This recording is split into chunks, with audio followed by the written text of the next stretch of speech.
Furthermore, if you're more interested, you can always go to Kabbalah.info and join like-minded people at the KabU Academy.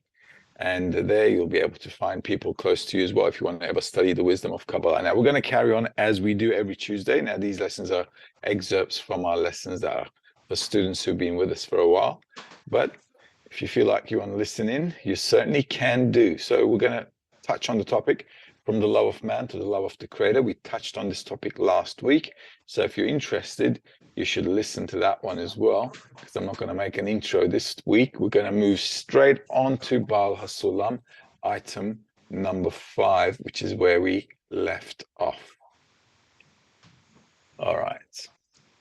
So let's take a look at this excerpt. The love of God and the love of man. Our sages spoke only of the practical part of the Torah, which brings the world and the Torah to the desired goal. Therefore, when they say one mitzvah, which is a commandment, right, they certainly mean a practical mitzvah.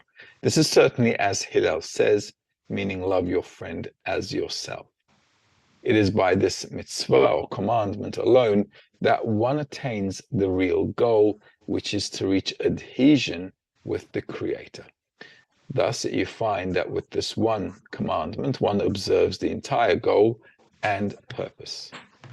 Now, there's no question about the commandment between man and the Creator, because the practical ones among them have the same purpose of cleansing the body, the last point of which is to love your friend as yourself, after which immediately comes the adhesion.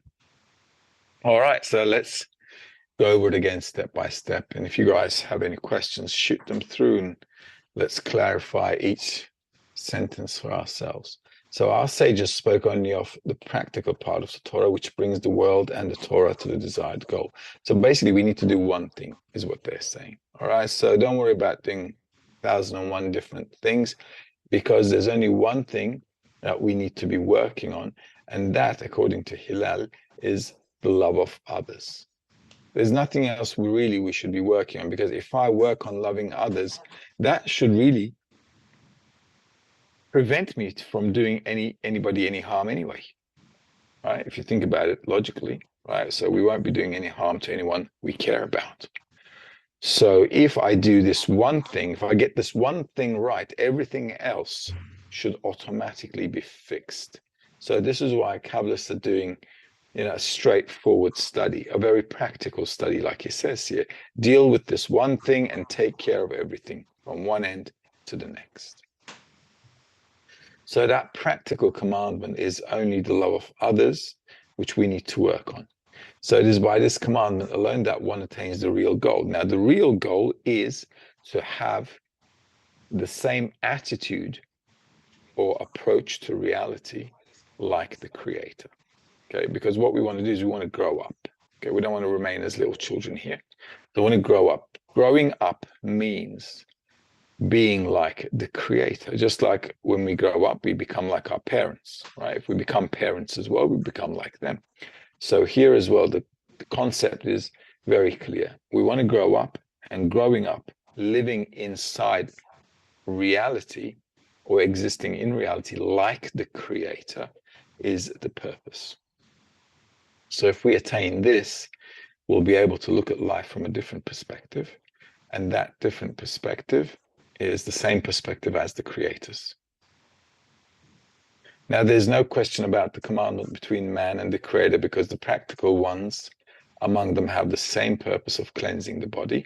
Cleansing the body means me getting rid of my desire to receive for myself. So correcting my egoistic nature. Okay, that's what cleansing is.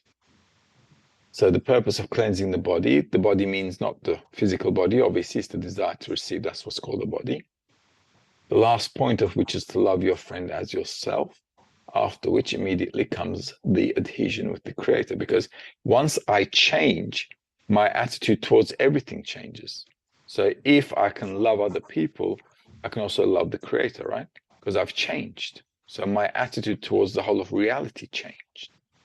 So there's no difference between loving one person or loving somebody else, or even loving the Creator or God, because I've changed. So my attitude is now turned into love of others rather than self-love. Now, if I was to say, I love someone, but I don't like that other person, then that's not love, is it? That's self-centered love. Why? Because I love people according to this world, according to our current nature, our egoistic nature, according to how much I can get from them. Okay? Because if they make me feel good, I say to them, hey, I love you. Why? Because I feel good. Okay. And if I didn't, I'll say it is not, I don't love you anymore. So what changed? Well, my desire to receive was enjoying it. Yesterday, today it's not enjoying it. So it feels like it needs another snack, right? Something different. That's just how it is. Okay. So that's like that with everything. Okay. I can't keep eating the same food. Okay. You're gonna have to change what you eat. That's just how it is. So, you know, I used to love, let's say, I don't know, kebabs, but you start eating kebabs every day, then you're thinking, okay, day one, day two, day three, day four. Okay, with me, it could be like a few years. I can eat it every day for a few years, no problemo. Okay. Then after I might think, well, about some pizza today. Okay. So at the end of the day, that's not real love because my relationships are changing. Same thing towards people. Obviously, I'm not talking about food, I'm talking about the relationship between people. But it's pretty much like food. I always give that example because food is something very tangible in terms of whether it tastes nice or not. Okay, so I can like really say, okay, I love this food. And I can say I really dislike this food. So for us, food is like a very strong determinant on things that I can say I love this and I don't love this. So if you can relate to that, then you can see that everything in our life, whether it's our job, whether it's our friends, whatever, everything around us really is based on whether I get pleasure from that or I don't. And if there comes a time when I feel like the the suffering outweighs the pleasure, and I'm going to say, listen, I'm in a deficit here, so we're going to have to, you know, think of doing something else. Okay, that's just how it is. Unfortunately, we don't know how to love other people in this world. We know how to love ourselves. So the only thing we need to change is this one little thing, and then our whole perception or perspective towards reality will change. It will become like how the creator is relating to reality. And only then can I feel the creator. A lot of people say, well, why can't I feel the creator? Well, you can't feel the creator if you don't have a point of similarity, contact, right? You need a contact point with people, a connection, right? To have a connection with anyone, you need a common point, right? If you don't have a common point with the creator, you're never going to get connected with the creator. So creator's attribute, his attribute is love, and the act of love is bestowal. Okay, so he loves everybody else except himself. He doesn't think about himself. And there's a good reason for that too, because if you think about yourself, it means you are in a minus.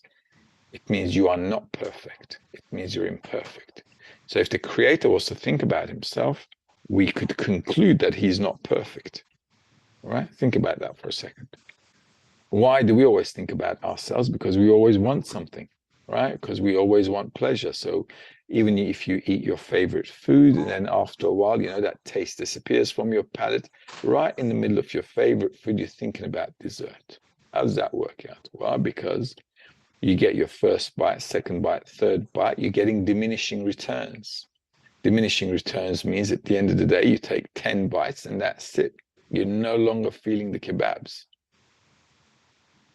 So what you got to think about, you got to think, oh, what can I have for dessert? What goes good after a kebab? Oh, kunefe. Yeah, we'll go with that one. Okay. So then you're thinking about, well, what about after the kunefe? Because that thing is so nice and sweet. Okay. After I finish half of it, I'm thinking, oh, I think that needs to get washed down with a cup of good Turkish coffee. Nice. Okay. So after that already, I'm thinking, well, maybe I could just lie down a little bit. These were a little heavy. Relax. So we're constantly moving from one pleasure to another. Okay. So it's just like non-stop. So why we're always feeling deficient, we always feel like we need that extra pleasure because we're feeling the lack of perfection. Okay. So that's why we're running around all the time. So in order for us to stop running around and feel perfection, we've got to think about others like the Creator thinks of others. And if we do that, then you can actually feel perfection then. Why? Because then you're not involved in yourself. Because the more I'm involved with me, it means I'm lacking less and less. And if I lack 100 today, and if I get 100 today, tomorrow I'm going to lack 200. I'm going to have to run around for 200 tomorrow. And it's a vicious merry-go-round. All right. If you want to get out of the rat race, you got to understand. Okay. Obviously, it's hard to do because our human nature is self-thought and self-love. But if I just conceptually, at an intellectual level, right, logically understand that this is how my nature is, I can then start to see where I'm losing out because of this nature, right? And if I can see what I'm losing out because of my current nature, then I can willingly stop some of the things that I'm doing egoistically, right? That's still going to be egotistically, okay? But I've come to the realization that the way I'm living life right now is just not logical. You know, I'm making a calculation. I'm thinking to myself, it's not worth it, right? If I feel like something is not worth it, even if it's egotistically, then I can stop doing it. It's like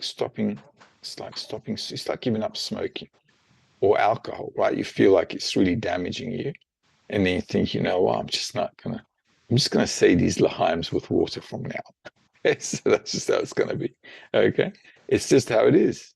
All right. Why? Because then you understand, okay, with self-interest that this is being a problem for you. Okay.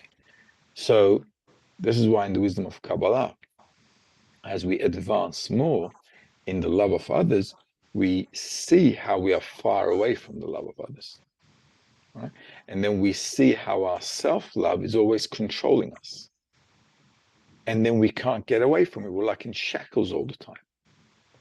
And because we feel like we're in shackles and we just can't breathe from it, we need to come to a certain understanding and a deep desire to get away from it. And that deep desire is also explained in the Torah as the exodus of Egypt. Okay, because we're a slave to the desire.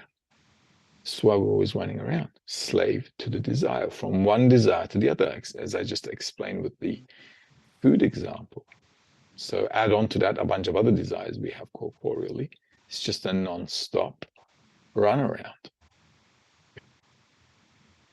So understanding we're a slave to our nature, you need to understand. A lot of people say, I'm a slave to the system, or we're a slave to the system. We're not a slave to the system, we're a slave to our nature. Because who builds these systems? We build them. Why? Because we constantly want more and more pleasure. So we're the ones building the systems because we want more pleasure. So a person is not a slave of the system. A person is a slave of their nature. All right, so if you clarify that, then it's going to be all honky-dory, isn't it? Then you can be selective with your desires. Then you can say to yourself, well, you know what? Some things are just not running after. Some things are not worth running after. So I can be more selective. Even if I do this incorporeally, right? Even if I don't mix spirituality into it, what benefit does it have? Well, I can then go for the big desires, can't I? Instead of going for the little fish. If I go for the big desires, well, at least I can get more pleasure. Correct? So that way I can start being selective. Now, if your dot in the heart awakens and then you start looking for the meaning of life, then, well, you're not going to get pleasure anywhere.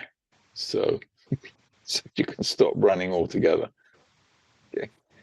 That's it. All right. Why? Because we start studying the wisdom of Kabbalah, because we come to an understanding that doesn't really matter what I run after. It's just an end game. The desire gets cancelled with the pleasure, and I will always end up with a minus. So once we understand the formula, then we can think to ourselves, well, how to get out of the rat race. And that's what the Kabbalist here, Hillel, is saying. Listen, if you want to get out of the loop, You got to get out of the software and get into another software. And that software is the love of others. Right? So working on that is actually a way for a person to get out into a completely new reality. This is why I said last week, when we're talking about the love of others, we're certainly not talking about Cinderella. All right. This is not some kind of a Hollywood movie love affair. This is a tool in our toolbox where people with a common understanding can work together in order to stop caring for their self-benefit and care only for the benefit of others. And by doing so, can get out of their skin, can get out of this system into a new paradigm. Okay, so I can see questions here. Right? I'll answer them from here. Is Hillel also Rabbi Akiva? No, Rabbi Akiva is different to Hillel. Yeah. Is love of others the same as dvekut? Pretty much, yeah. Dvekut means adhesion with the Creator. And what does that mean? Well, adhesion with the Creator means that I'm adhered to his qualities. Okay, so adhering to the Creator is like, so no, we're not going to give him a hug or anything.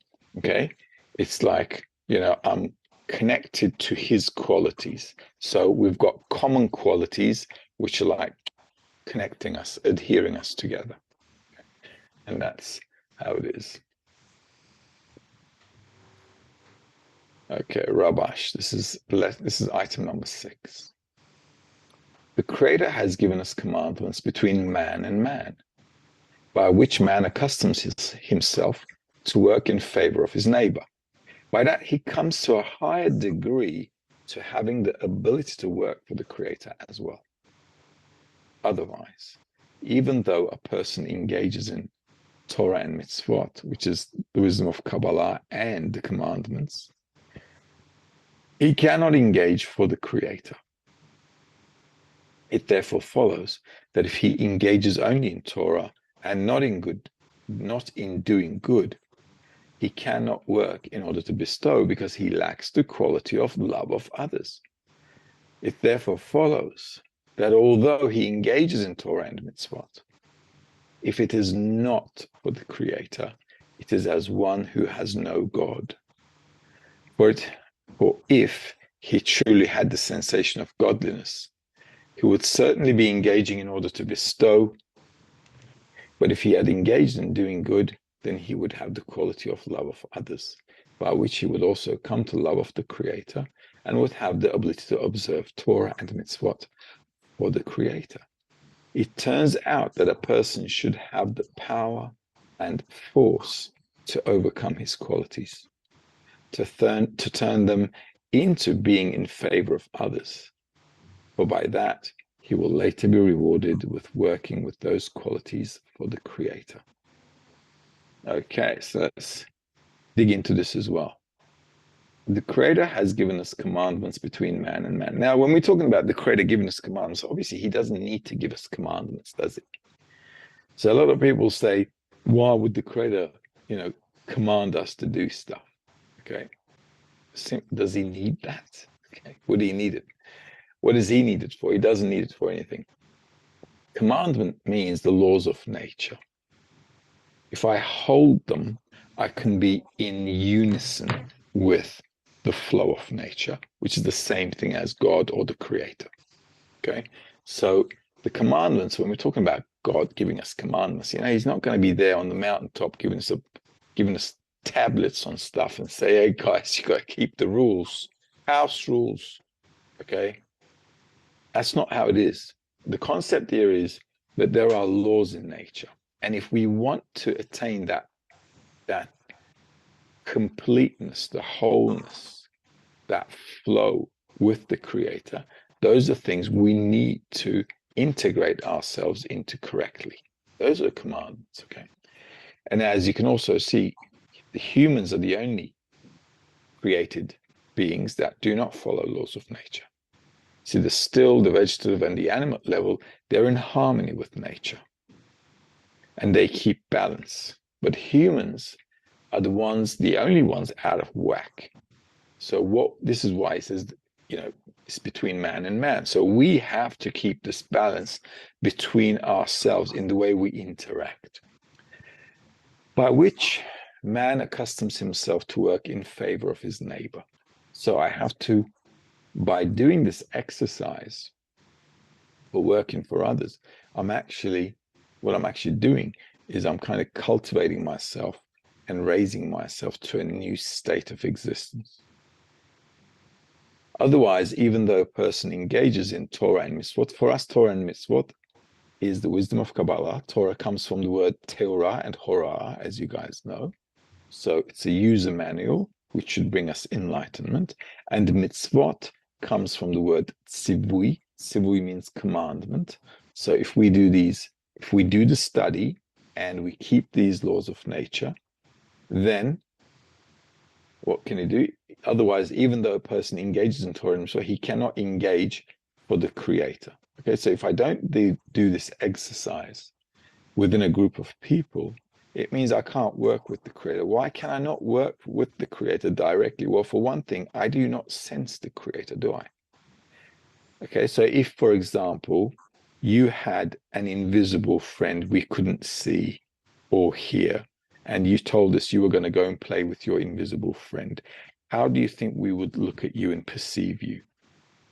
Okay, not very healthy, right? Okay, exactly. So now if I start going around thinking, well, I'm going to do stuff with the Creator, that's just like, okay, okay, you know what I mean? So that's not going to happen. We've got to, we have to work smart, as they say. Okay, so you got to work smart. I can only work with what I can sense. If I don't sense the Creator, I can't say I'm doing anything for the Creator. I've got no idea what he wants. Okay, absolutely none. Even the texts that the Kabbalists write, even the books that the prophets write, who even knows if we understand anything from that or not? We don't. Everybody's got their own opinion. Imagine this. If there were not so many opinions, would there be more than 4,500 religions on the planet? Right? So it's obvious we cannot get this right. Okay, why? Because the Creator is not around, he's out of our senses. So the laws of nature are here to help us out. Why? Because we can observe laws of nature. And then we can observe ourselves as well. And then we can dig out the contradictions. And that can give us a desire to change. If I have a desire to change, then I can change. Okay? So I just have to put things in the proper perspective when studying the wisdom of Kabbalah. Okay? So this is why we need other people to work with. Okay, otherwise it's not healthy. And you can also see this in religions. It's not really healthy. They come to a point where, they just don't know what's going on, what they're doing, and so on. And this is why a lot of, even in the same religion, you can have hundreds of different opinions and different branches in the same religion. How could that be? Even in the same religion. Why?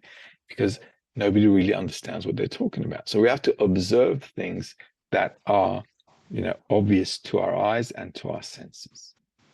Otherwise, even though a person engages in Torah mitzvot, he cannot engage for the Creator. It therefore follows that if he engages only in Torah and not in doing good, he cannot work in order to bestow because he lacks the quality of love of others.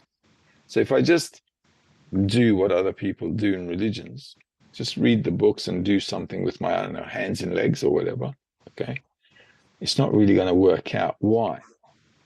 Because reality is perceived within the feedback of the relationships we have between each other. So I need to interact with others. That gives me a feedback. According to the feedback, I go through stuff. I go through ups and downs. I can discern their behavior. I can discern my behavior.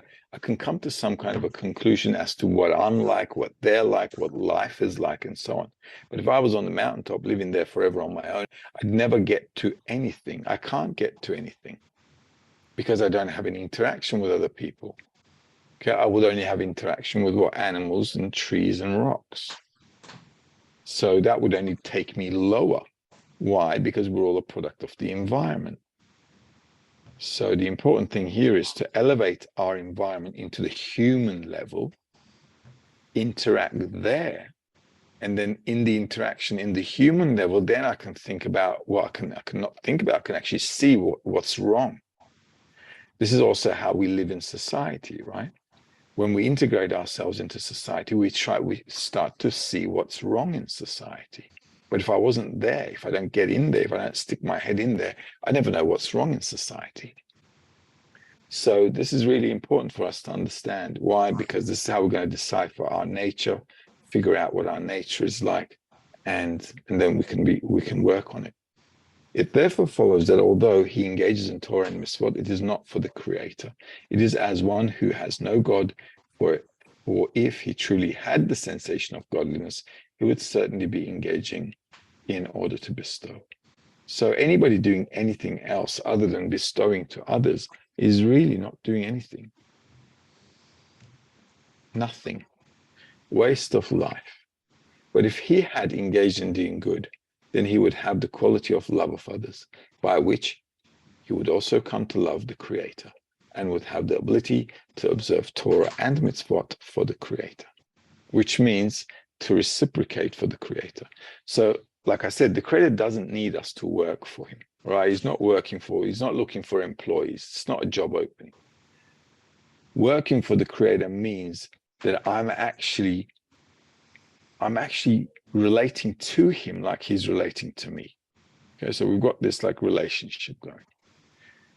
And that's what it means. So instead of using the Creator for myself or using other people for myself, imagine I'm helping others and others are helping me. So we've got a mutual relationship.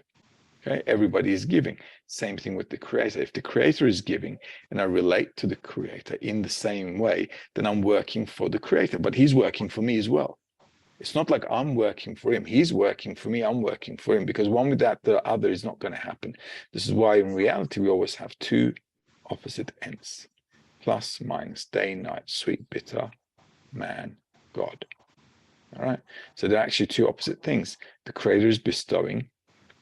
The created being, which is us, is a desire to receive pleasure. So if I use my nature to bestow to the Creator rather than try to swallow everything he wants to give me, then what I'm doing is, well, he's doing something for me, he's bestowing to me, then I want to bestow to him. So we've got this thing which is mutual. That's called working for the Creator. And that's basically it. So this is why this love of others concept is, for a lot of people on the outside, looks like some kind of a, story for kids, but it's actually the tool of getting out of your skin. It's also the way you can get out of depression as well. See, in the 21st century, everybody's sick, right? With what? Depression. So how can you get out of depression? Well, what's the cause of depression? Well, I'm constantly thinking about myself. If I'm constantly thinking about myself, it means I constantly want to fulfill myself. Okay, now think about this. Imagine me thinking about filling myself with kebabs every day. Okay, it's not going to be a long, happy life. Is it? It cannot be. Right? It's just not going to work out. Right? So, if the whole of humanity is still carrying on in the same way, self-love, egoism, working for myself, then it's bound to end up in depression, because even if I get what I want today, tomorrow I want more. And there's going to be a limit where I'm constantly canceling the desire with the pleasure, and I'm never going to be fulfilled. That's going to cause depression. So if you want to get people out of depression, what you got to do is put them in a state where they look after others and they feel that they're needed because they're taking care of others. And then they can just like, wow, they can be in a whole different perspective. Okay?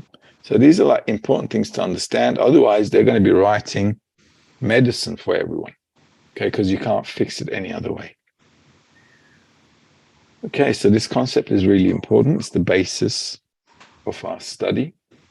It is also the basis for attaining completely different perception of reality. Okay. Okay.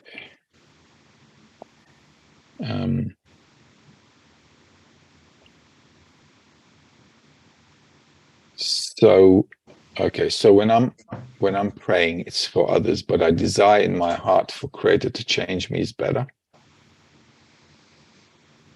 If you always pray for others, it's even better. Okay, I'll tell you why. Even if you feel like you see things you need to change in you, right? Seeing it is already a correction. Okay, because if I see something bad and I've noticed it, I already have the mind to stop doing it, right? So it's like I'm already corrected, seemingly like, okay, if I see it and if it becomes obvious. But if I always focus on praying for the others, I'm always going to disconnect things from self-benefit.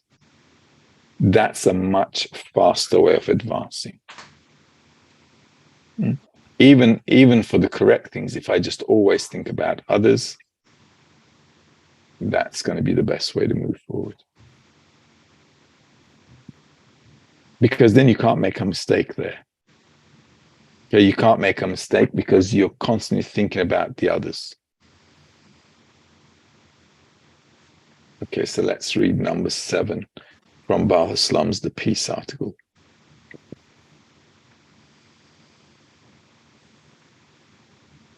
There's no other cue for humanity but to assume the commandment of providence to bestow upon others in order to bring contentment to the Creator in the measure of the 2 verses. The first is love your friend as yourself, which is the attribute of the work itself.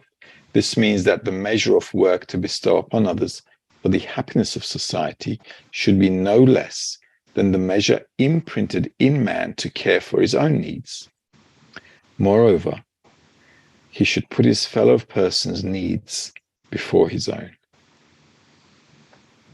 The other verse is, and you will love the Lord your God with all your heart, with all your soul, and with all your might.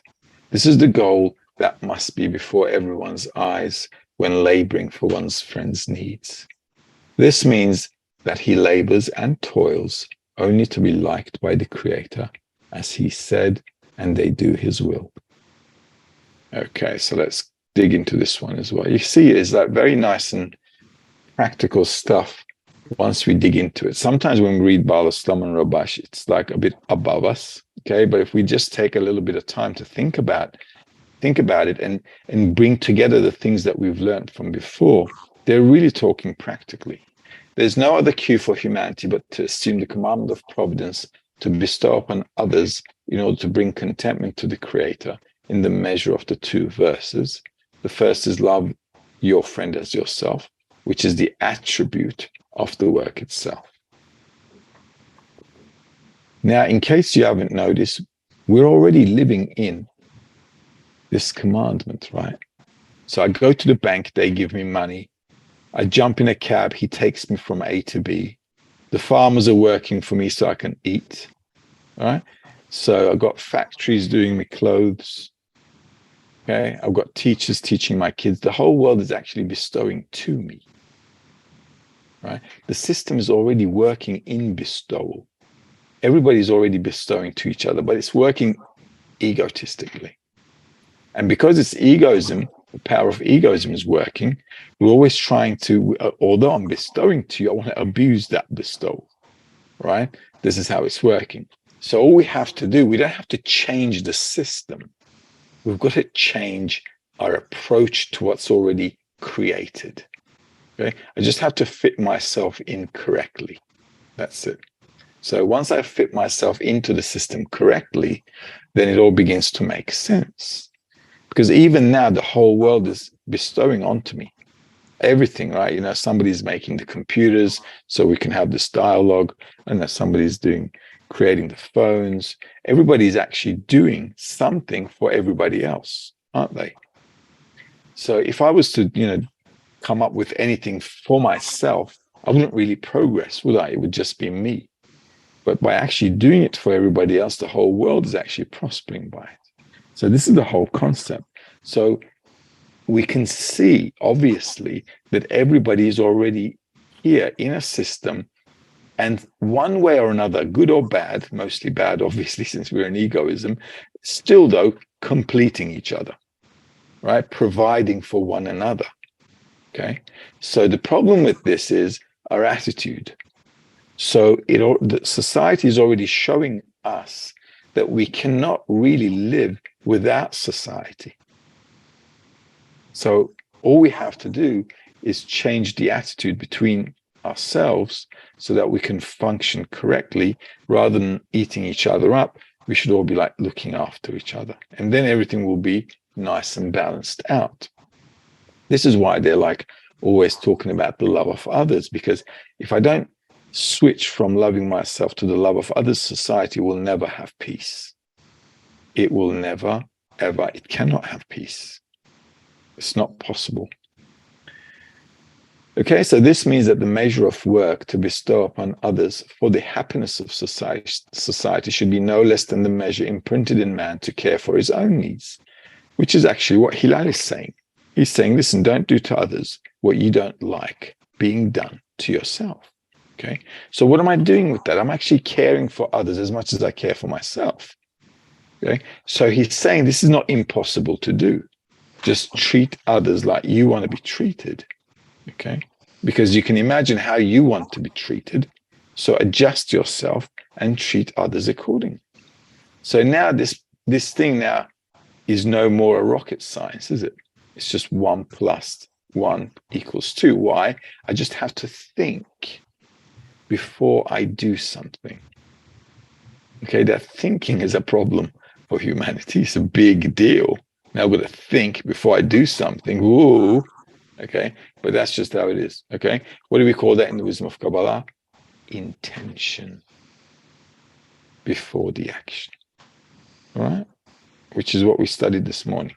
All right, so we're caring about why we're doing something. What do we expect from this action? So if we all start putting the intention before the action and think about the other person as I think about myself, then things should gradually balance out.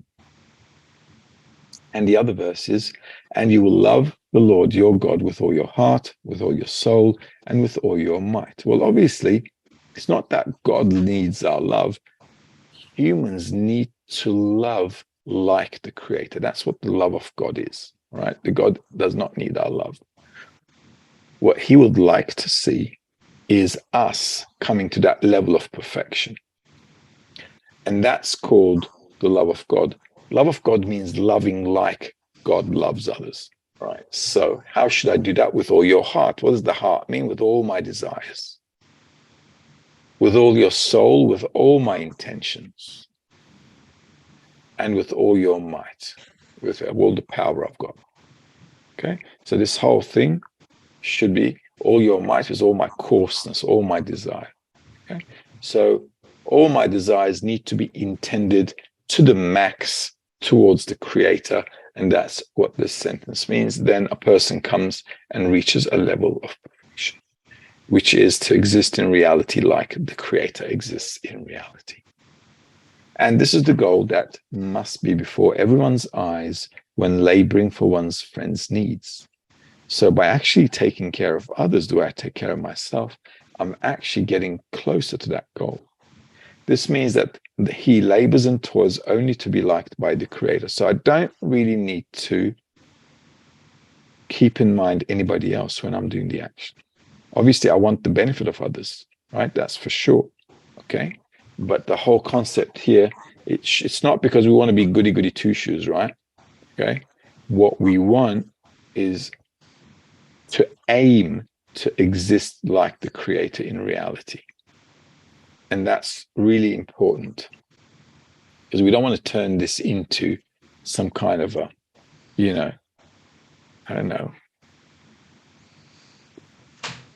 goody-goody two-shoes club. So we don't want to end up in something like that. Okay, we want to make sure we attain a higher level of consciousness, the Creator's consciousness, and not end up institutionalized. Okay, any questions? No, I guess all is crystal. So let's do one more excerpt and call it a night. This is from Baal Islam, from the Arvus article. Okay, mutual guarantee item Number 22. The impression that comes to a person when engaging in commandments between man and the Creator is completely the same as the impression he gets when engaging in the commandments between man and man, since one is obliged to perform all the commandments for the sake of the Creator, without any hope for self-love, meaning that no light or hope returns to him through his trouble in the form of reward or honor, etc. Here at this exalted point, the love of the Creator and the love of his friend unite and actually become one. In this manner, one effects a certain measure of advancement on the ladder of love for others in all the people of the world in general, since that degree which that individual caused by his actions, whether large or small, ultimately joins the future in shifting the world to the side of merit, since his share has been added and joins the shift. Okay, so let's go one by one here as well. Okay. Now we've got the impression that comes to a person when engaging in commandment between man and the Creator is completely the same as the impression he gets when engaging in the commandment between man and man, since one is obliged to perform all the commandments for the sake of the Creator without any hope for self-love, meaning that no light or hope returns to him through his trouble in the form of reward or honor, etc. Sometimes we have a problem understanding this. How can it be that I'm doing something good for a person and it's actually the same kind of relationship to the Creator? Why? Because I'm changing. Okay. If I'm an egoist, the way I treat a person and the way I treat the Creator are going to be the same. It's not going to change. So only if I change, then it doesn't matter who's in front of me. Because I've changed, it could be, I don't know, anyone. Tom, Dick, the neighbor's dog, anyone. Doesn't matter.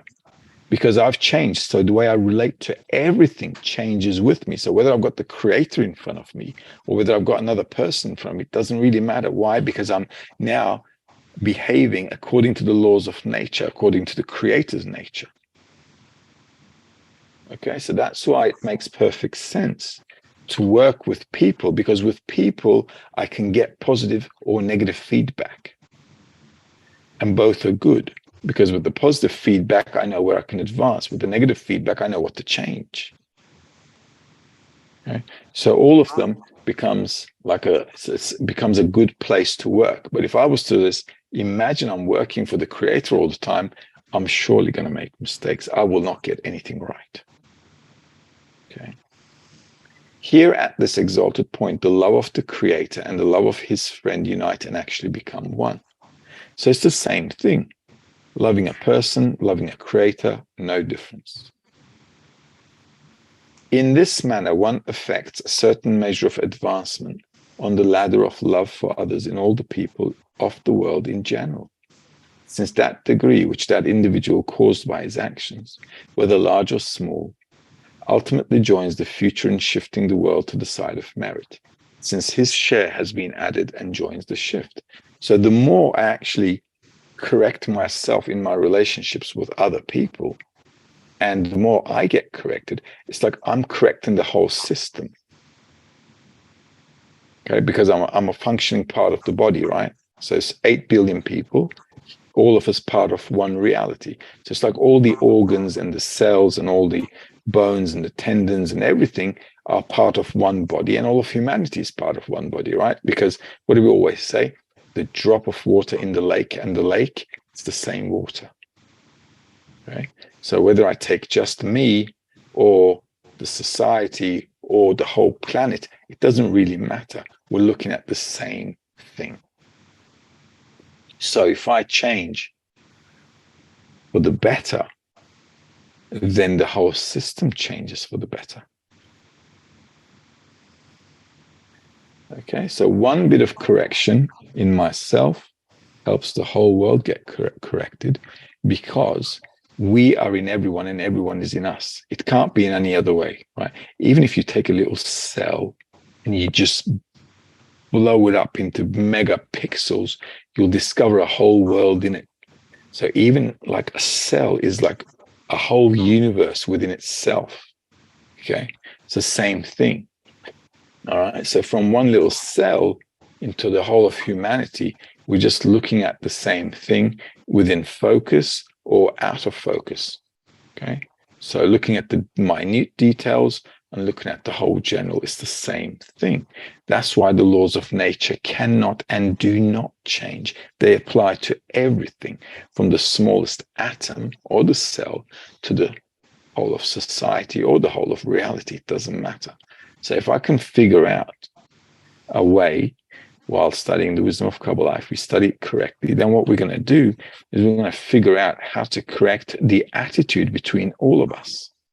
And because we're all connected to everybody else, as we rise in spirituality or in consciousness, then what's going to happen is that we're going to influence other people around us. Why? Because it's all like a little spiral or little ripple effect, right? One little stone, ripple effect, and it's going to take over the whole lake. And that's how it pans out.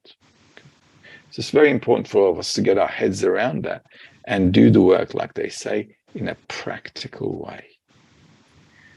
So Rachel's asking, so to live, oh, we've got 3 questions. Oh, I forgot to check Facey.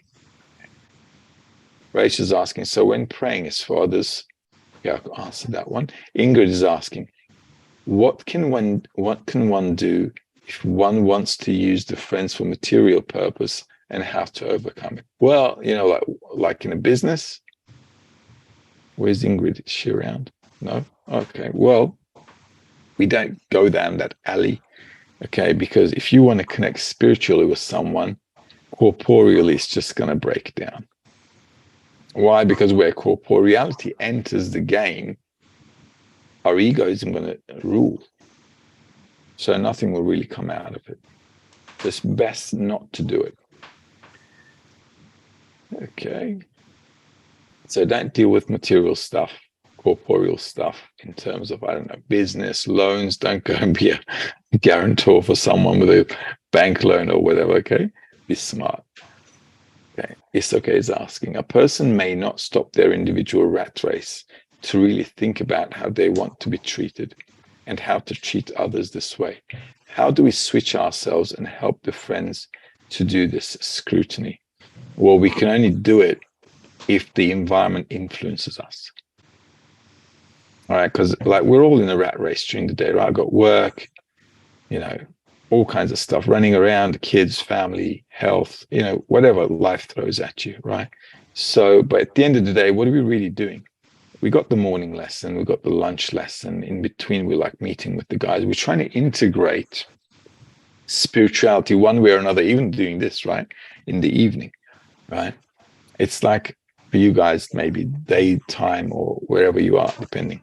Okay, but what happens really is we're just taking a bit more time, cutting a chunk out of corporeality, putting it aside and filling it in with something spiritual, because it's like taking a shower, right?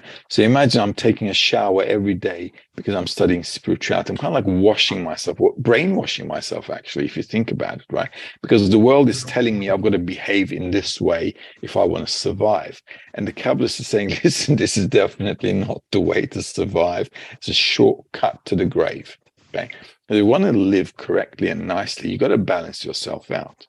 And so I've got to keep putting myself into an influence, under an influence, in the right environment, to constantly say, well, from corporeality, because we need corporeality, right? Because we're living in the 21st century, so we need a place to stay, eat, we can't get rid of those stuff. We're in society, so we've got to have a normal life. So I run after the stuff that preserve a normal standard of living that I'm used to, okay, whatever you're used to for yourself, okay? And then the rest, I can say, you know what, instead of watching, I don't know, some silly stuff on TV or some football match, I'm going to have a lesson. I'm going to read something. I'm going to try to change myself so I can elevate myself and, look at life from a different perspective. So I have to put some more where I can, fill up the free gaps in the day with spirituality, so I can have spirituality influence me. Because our egoism is very strong. So to influence it with a counter force, I'm going to need every help I can get. Okay, because when I'm on my own, that's it. I'm under the control of my own nature. That's it. I'm bogged down. We don't think about spirituality. We're like out there for survival. It's like that survival game. Okay, what a joke. All right. So that's how it is. So if I put myself into the group all the time, then I can like at least figure out what I need to change. I can like figure out what my direction needs to be. I can like play around with this whole thing. So it's all about the environment. And I can be a good example to the friends. Okay, so if I'm a good example to the friends, if I'm studying, helping others, like we're doing now, right? We're actually helping each other here. Okay, so all of us are helping each other right now in this lesson because we want to have spiritual growth. We have a goal, we have an objective, and rather than wasting time during the day or in the evening, what we want to do is focus on something that will help us move forward. Okay, so we're actually all helping each other here. So this is like a good example for all of us. Rachel's asking, so to live even one person correctly helps the whole system. Yeah, it does. One person, if one of us lives correctly, it helps everyone. It really does. Okay, because if there are 1,000 blind people, but one can see, they can follow the guy who can see. But if nobody can see, well, that's the problem, isn't it? So one person can take the whole of reality to a whole new dimension. All right, so I'm going to love you and leave you. And we'll hopefully next Tuesday hang out, read a bit more, and see what we need to correct inside ourselves. All right, see you guys. Have a good one. Bye-bye now.